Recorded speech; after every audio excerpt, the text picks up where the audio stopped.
Assalamualaikum warahmatullahi wabarakatuh. Nama saya Bobo Satrio Wardigo dan anggota kelompok saya yaitu Fandi Ahmad dan Randi Juanda.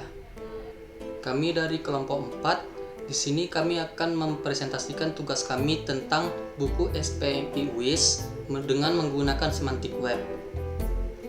Yang pertama, apa itu SPMI? SPMI adalah keberadaan standar dikti yang berfungsi sebagai tolok ukur untuk menilai mutu penyelenggaraan pendidikan tinggi.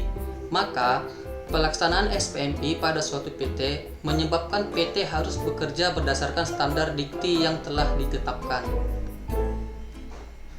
Selanjutnya yaitu SPMI berfungsi untuk 1. Alat untuk mewujudkan visi, misi, dan tujuan PT. Yang kedua, yaitu indikator untuk menunjukkan tingkat atau level mutu PT. Yang ketiga, tolok ukur yang harus dicapai oleh semua pihak di dalam PT sehingga menjadi faktor pendorong untuk bekerja dengan atau melebihi standar. Dan yang terakhir, keempat, yaitu sebagai bukti otentik kepatuhan PT terhadap peraturan perundang-undangan dan bukti kepada publik bahwa PT yang bersangkutan benar memiliki dan memberikan layanan pendidikan dengan menggunakan standar. SPMI PT bermanfaat untuk yang pertama, untuk menjelaskan kepada para pemangku kepentingan PT tentang SPMI PT yang bersangkutan secara ringkas, padat, namun utuh dan menyeluruh. Yang kedua yaitu menjadi dasar atau payung bagi seluruh standar, manual, dan formulir SPMI PT. Dan yang ketiga yaitu untuk membuktikan bahwa SPMI PT yang bersangkutan terdokumentasikan. Nah, semantik web. Apa itu semantik web?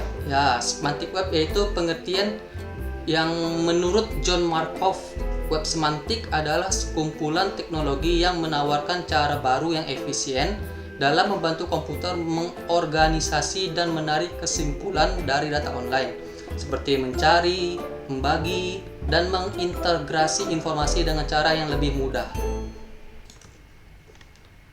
Selanjutnya yaitu komponen web semantik. Sebuah web semantik tidak dapat berdiri sendiri, terdiri dari berbagai macam komponen-komponen yang saling berhubungan satu sama lainnya. Yang pertama yaitu XML.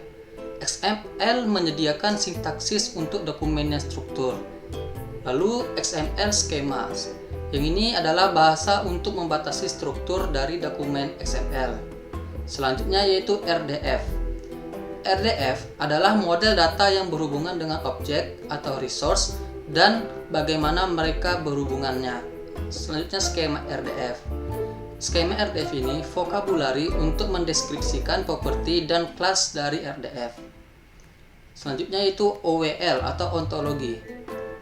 Menambahkan beberapa kosakata untuk menjelaskan properti dan kelas.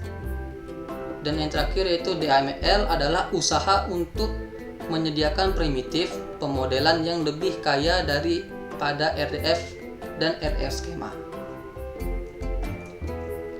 Selanjutnya yaitu desain RDF.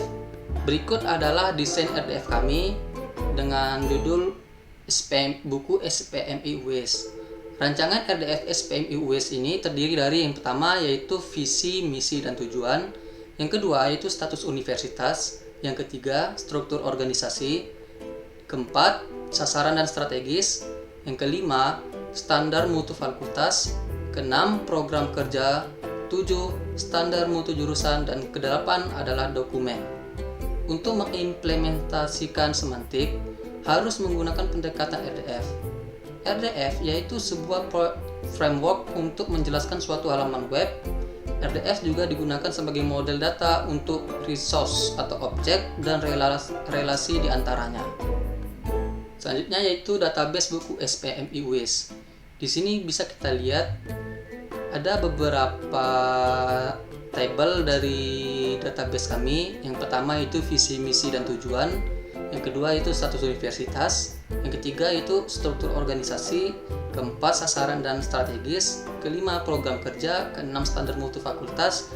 Ketujuh standar mutu jurusan. Dan yang kedelapan dokumen.